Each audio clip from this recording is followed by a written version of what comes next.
Hello and welcome. Now that your buyer's agent has submitted your purchase offer for you on your perfect home, you're extremely excited waiting to hear back about the offer. Did you know that the seller may respond one of 3 possible ways? You didn't? Well, stay tuned. That's what today's about.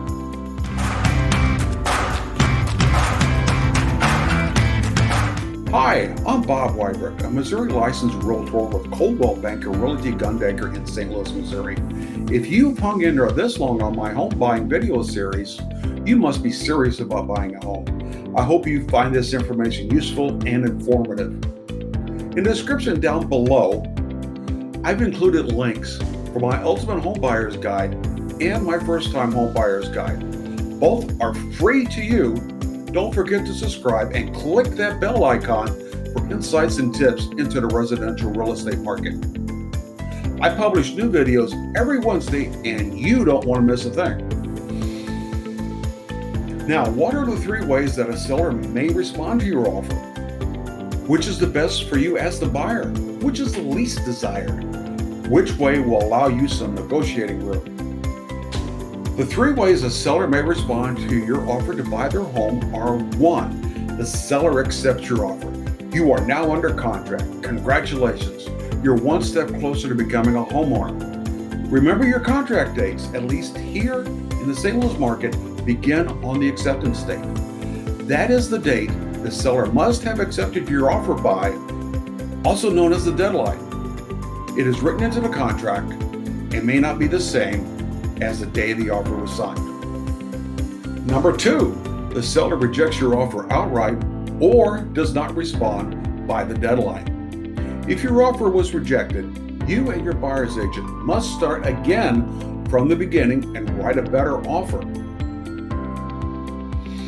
If the seller fails to respond by the deadline, your buyer's agent should ask why. It may be because the seller was unable to respond in the time requested. In that case, it may be simple as an amendment to extend the deadline. The downside to no response is that the seller may just didn't feel your offer was worthy of a response. Ouch! And number 3 is the seller counters your offer. This means the seller likes some of the terms proposed in your offer, but wants to make some modifications, usually in their favor. This can be done on a counteroffer form here in the St. Louis market. So what is a counteroffer? Can it be negotiated? What is a counteroffer? It's a document submitted to the buyer's agent from the seller's agent, accepting the buyer's offer except for the terms listed on the counteroffer. These are the items the seller wants to negotiate with the buyer. Just so you know, you're not under contract at this time. Your agent should try to get as much information as to the seller's counteroffer as possible. This will help you write an appropriate response to their counter.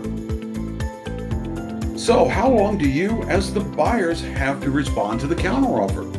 The counteroffer will have a response time and date written on it. Once both parties have agreed, this becomes the acceptance date.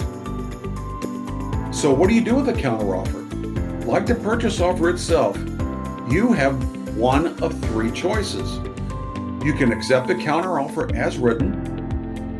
You can reject the counteroffer or fail to respond by the deadline, which means you're walking away from your offer and that home. Or you as the buyer can reject the counteroffer and respond with a counteroffer of your own. So what kind of items may be listed on this document? It could be one or more of the 5 contract negotiating points, which are the price, the terms, the dates, the exclusions and exclusions, and the contingencies. If you'd like a refresher on these 5 contract negotiating points, refer to my video, step number 4, deciding on an offer price and more. Typically, the offer price is the most obvious and most common, but here are some other common counteroffer items here in the St. Louis market. 1, seller's concessions.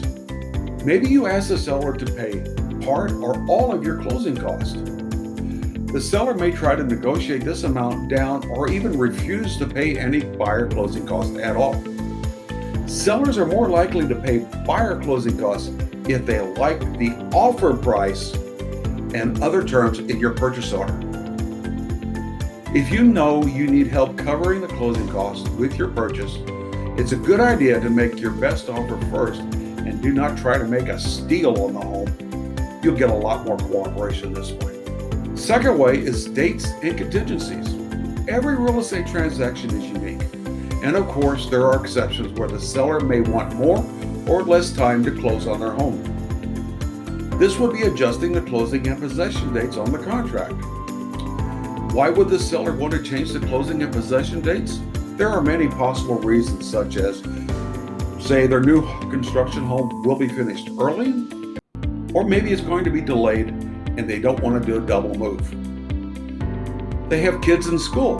They want to wait to the end of the school year so their kids don't have to change schools in the middle of the school year. Or their new job is not ready for them yet. Or it could be something totally else.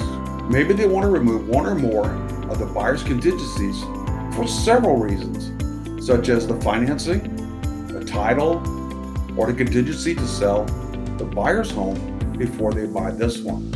And there's the inclusions and exclusions. These are often addressed in counteroffers.